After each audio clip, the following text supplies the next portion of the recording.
Hi guys, welcome back to my channel. Sorry about this one, it's a little bit on the late side. I just forgot to film it. But I think there's some funny discourse around this. So you know when America tried to ban TikTok, or they did ban TikTok for all of 12 hours, and what a blessed heavenly 12 hours that was. I'm not even going to say, I'm not joking. When they got rid of TikTok for 12 hours, before that, influencers were coming forward in like a meme trend to admit their lies, basically. So let's just go through some of them together. Many content creators took the opportunity before losing their livelihoods when the ban came into effect on Sunday to drop bombshells and expose that the most popular videos had always been fake. One social media star who ruffled feathers with the trend is Lexi Hidalgo, as she admitted to her 2.7 million followers that some of her most iconic content was made up. The influencer rose to fame with her coffee chats and workout videos, which were beloved by many. But on the eve of her TikTok ban, Hidalgo decided to reveal a secret about the clips. She said, "There's one more secret I feel I have to share with you. I never once drank the coffee I made in my coffee talks and only did like half the workouts I posted." Why do you waste coffee? Like, some of these people are just wasteful, but do we expect anything else? Do we expect them to not lie and not be wasteful and not be like consumerism, consumption core? Do we expect that? Because if we do expect that, I feel like we're the ones in the wrong. Remember, other than industry plants, of which there are a few, I'm convinced of it, it's down to the audience who becomes popular and then who becomes famous and who doesn't. It's not traditional, like acting or presenting or traditional writing. If an audience likes someone, anyone can become famous. So how about we stop making stupid people famous? As I won't lie, all I'll do when I become famous, all I will do with it is travel around different countries looking for UFOs and making my own ratchet documentaries about them. That's all I'll really do. Why don't we make me famous instead of these people who... Why wouldn't you just drink I don't know what coffee she's making. Maybe they were like crazy, but why would you bother? And why wouldn't you drink them? Just drink the damn coffee. Make sure you like, comment, and subscribe. It really helps my channel out. And make sure that you check out my merchandise site, ayclothing.tmall.com, where you can get this, stickers as well, and notebooks and clothes and all the rest of it. And make sure you check out my book on Amazon, The Prime Minister's Porky Mistress, $2.99 at Amazon. Go check it out and give me 5 stars. If you didn't like it, then don't bother. Her admission caused outrage online, with one follower writing, "I hope this post helps people realise how she actually is. She's not a good human, I fear." Another furious follower chimed in, "This one took me out. That's the reason, plus the workout videos that I followed her and both were lies. Instant ick." A third user added, "Just think about all the worst lies she would never admit. If she thinks that that are the core of her brand is no big deal. Obviously not the end of the world, but just shows that her entire online persona is fake." Yeah, you think. Of course these people are fake. Am I fake? I'm probably a little bit angrier in real life about like dumb shit all the time. No, because I was screeching in the last video about Colleen Hoover. I feel like this is a pretty accurate representation. Besides the makeup, usually I don't bother with makeup that much. Pretty accurate. And the brushed hair. If I don't have to see anyone, why do I need to brush my hair? As soon as the camera's on, I brush it. I'm half joking. Not sure how anyone could ever trust her. Do not trust her. She is a fugly slut.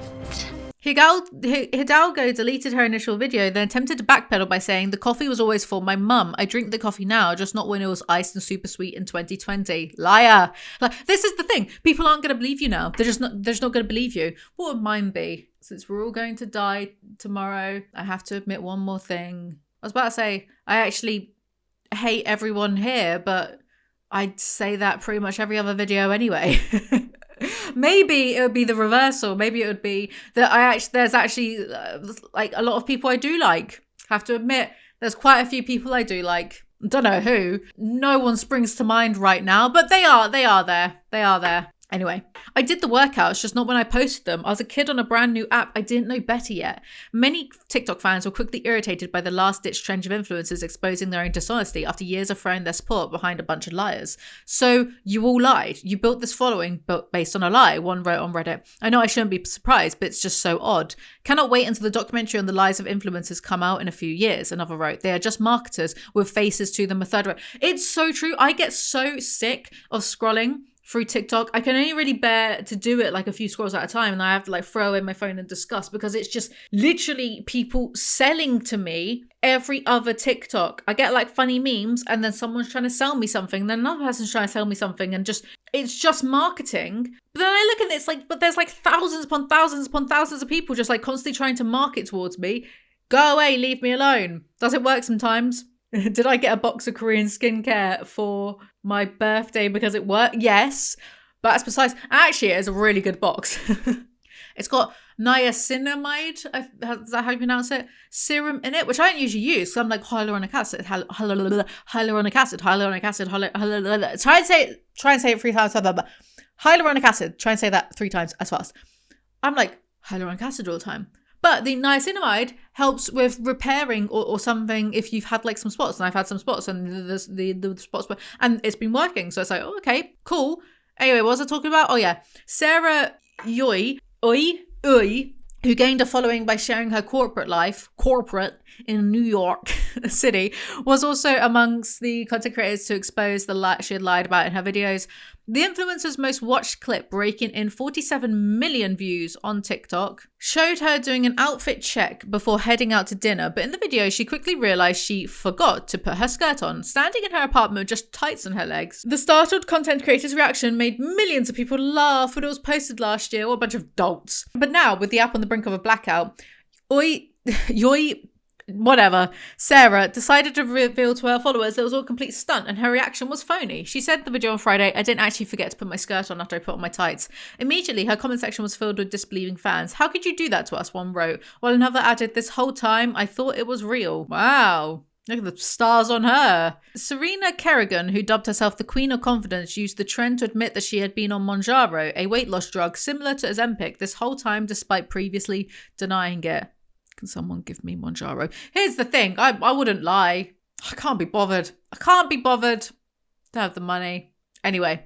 Yes, that was a Mounjaro pen in my fridge, she wrote on the video. It quieted the food noise that held me hostage since middle school. I do constantly crave sugar because of I'm pretty sure because of my unmedicated ADHD plus being sober. I constantly crave sugar. So it would be nice to get a GLP-1 medication. Can I qualify under not medicated ADHD? But do you know how many cookies I've eaten today in lieu of actual real food? I've just been eating cookies all day instead of healthy food. Please, someone help me. Maybe if I just took my medication. Anyway, it quieted the food noise. Girl, we knew, one fan replied. Beauty influencer Meredith Duxbury, this is my favourite one, to be honest, who became a viral sensation on the app for using a ridiculous number of pumps of foundation on her face, also came out and admitted she only did the stunt as rage bait. "I did wipe some of those 10 pumps off," she wrote on the video. However, the question still remains, as she captioned the video, or did I? Of course she did. Of course she did. The amount of people who did her routine, like try and get out as a trend. Soph does makeup, does nails, does life, whichever one. She did it, right? She did it as a trend where she used like 10 pumps of her foundation and it looked like it was 10 pumps of foundation. It looked ridiculous. And yet Meredith would go from clearly looking as though her face was caked to when she's suddenly like, okay, going out now in the videos. It's not the same makeup. It's not the same foundation. And I don't think it was some of the time. I think it was almost all of the time. Well, of course, she wasn't using the whole 10 pumps. It would be so cakey and get cracked so easily and blah, blah, blah, and just look terrible. So, of course, she was wiping it off and using it to go viral and to make lots of money. And now she's like a millionaire. Of course, she lied. Some influencers use the TikTok trend to reveal juicy details about their personal life as a final farewell to the app, which helped them rake in hundreds of thousands of dollars through brand deals and sponsorships. DJ Zandra Pohl, who became big on social media by posting about her life at college in Miami and her ritzy Hamptons vacations, took to TikTok to reveal that her ex-boyfriend had in fact cheated on her. Many of her 1.3 million followers had been speculating about what caused the shocking split and felt vindicated that the influencer finally admitted it. One wrote, "We've been waiting for this one." Other influencers like Charli D'Amelio took the trend more lightheartedly. She agreed with her haters who have often said they don't see why she is so famous, saying, "I still don't understand the hype either." Content creator Josh Brubaker revealed his bosses were totally on board with his on-air shenanigans and actually loved the stupid things he did on radio. Never was in trouble. Means nothing to me. Don't know what he did. The Circle star used to take random words from his followers and find a way to use them in a sentence before the song played, like butter and butterfly. He also posted a video where he accidentally played Cardi B's WAP instead of Morgan Wallen's song. He feigned surprise per a fan's request before quickly changing the song. Y'all want me to lose my job, huh? Despite the trend's intention of being lighthearted and funny, many were saying they were hurt by the revelations. My whole life is a lie. That's silly. I feel like I've been lied to my whole life. Probably. No, this is the only one that is hurt, someone said. They are acting like they are dying, a register wrote. Even if TikTok goes away, they have other platforms and now everyone knows you're a liar. This would be so exciting if TikTok stays and they've just exposed themselves, which is ultimately what happened. And I just wish that, who's the one with the Boston accent? Michaela. I just wish that she just admitted that she wore eyelashes in that mascara video. Which, can we all be real about that?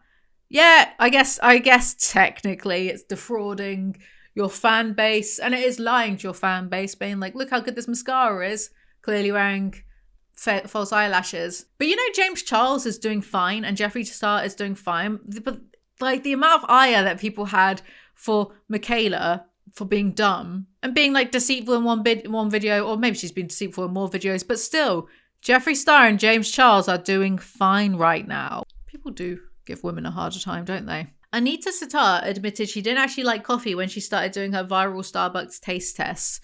Okay, you don't need to like something to taste test it. The icebreaker, if you will, was Kaylee Mai. I recognise that name. I've probably stitched that account and been dismissive. An influencer who built a whole following off of making fancy ice cubes admitted she had never used any of the ice she had made. What is the point then? What is the point? Why would you do that? Madeline White spoke about how one of her most viral vids, where she chopped up a Prada jumpsuit for Fashion Week, admitted she hated how cutting up that Prada turned out, especially the leg warmers. Who cares? So what? Someone said, I'm less bothered by the fact they lied, of course they did, and more by the amount of waste going on in just the examples in this post. Buying $7 lattes you don't even like. Okay, that is true. Bit pointless. Drenching your face in foundation just to wipe it off. Again, yeah, stupid and pointless. Chopping up designer clothes for some shitty leg warmers. What a sickening display of privilege for a few likes. I agree. Anyway, were you surprised that influencers have been lying to their audiences? Let me know in the comment section below. Thank you guys so much for watching, and I'll see you next time. Bye.